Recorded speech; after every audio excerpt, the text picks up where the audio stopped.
केव्हाची रांगोळी काढते व व्हाची आहे का तवाची? जमली का पाय रांगोळ जमली पण नाही का संध्याकाळी कुत्र नाही बसलं पाहिजे याच्यावर म्हणजे झालं.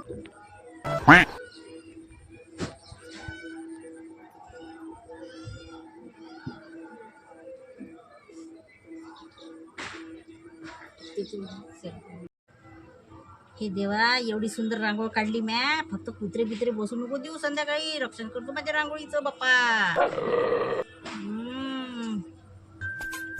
संस्कृती माझ्या रांगोळीचं नाही का म्हटलं इथं बसजो 12 वाजेपर्यंत कुत्रे बित्रे लक्ष ठेवजो. हा हाकल जो आले बिले तर 4-5 विटा मांडून देजो नाही तर मग इथंच झोप जो गादी टाकू.